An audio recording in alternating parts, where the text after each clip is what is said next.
Bonjour, belle Loretta. Bonjour, Est-ce que vous pouvez vous présenter et nous présenter votre parcours? je suis Belle Loretta Témé, donc la cofondatrice et directrice de publication du magazine Dirigeante, un magazine qui valorise les femmes cadres et chefs d'entreprise pour servir de modèle aux autres, pour les booster, les challenger, les inspirer. Et donc, à côté du magazine, nous avons un site internet. Nous avons également lancé récemment l'école du leadership. Donc, c'est une série de masterclass animées par des experts, donc des femmes qui interviennent, des femmes mais également des hommes, hein, parce qu'on n'exclut pas les hommes, qui interviennent à ces masterclass pour le renforcement des capacités managériales des femmes et bien évidemment des hommes aussi. Donc, voilà pour mon parcours et je vais juste revenir en arrière. Donc, avant ce parcours, j'étais ancienne responsable des ressources humaines avec pratiquement 1000 salariés à mon actif. Et j'étais partie de là à cause du harcèlement. J'aime toujours le dire parce que c'est le mobile qui m'a poussé à solliciter ce départ négocié et à penser à quelque chose qui devait valoriser les femmes. Parce que, étant donné que j'étais moi-même une femme, ayant subi le harcèlement, donc bien évidemment, il fallait que je pense aux femmes, à tous ces plafonds de verre, à tout ce qu'elles subissent dans les entreprises.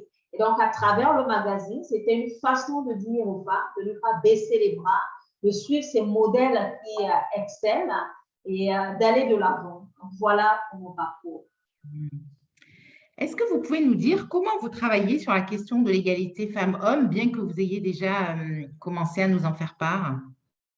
Oui, effectivement, comme je l'ai dit tout à l'heure, pour nous, le fait de contribuer à cette question de l'égalité homme-femme, c'était d'accorder cette visibilité à ces femmes. Parce que quand on parle aujourd'hui des quotas, quand on parle de l'égalité, on a besoin d'avoir ces femmes, d'avoir et de voir ces femmes qui peuvent aujourd'hui occuper des postes à responsabilité, qui peuvent aujourd'hui occuper, être dans les sphères de décision.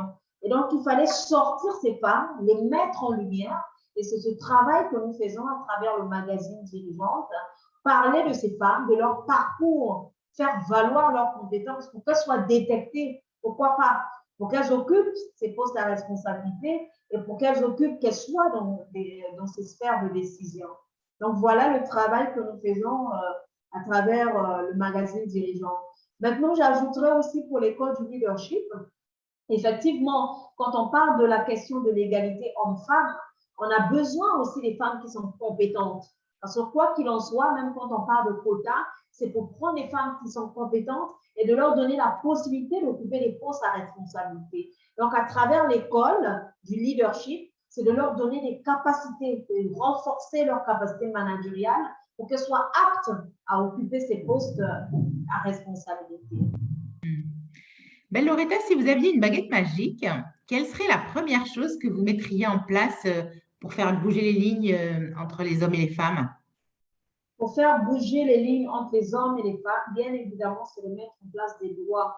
Parce que sans loi, on ne peut pas avancer. Il y a des entreprises qui hésitent encore parce qu'il n'y a pas de loi. Là, je parle par exemple de l'Afrique, hein, parce que originaire d'Afrique, il y a des pays au-delà, en dehors du Rwanda, qui a un gouvernement paritaire, mais il y a des pays qui sont encore des mauvais élèves hein, en matière de parité. Donc, pour ces pays, il faudrait, si j'ai une baguette magique, c'est de mettre en place des lois pour permettre d'avoir les 50-50 partout, d'avoir la parité partout, que ce soit dans les entreprises, au sein des conseils d'administration, dans les comités exécutifs, à des postes de responsabilité, avoir cette égalité, avoir des femmes qui occupent ces postes à responsabilité. Donc, si j'ai cette baguette magique, je travaillerai sur des quotas.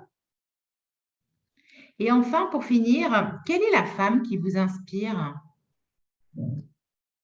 C'est vrai que c'est difficile de par ma position, étant cofondatrice d'un magazine qui valorise les femmes.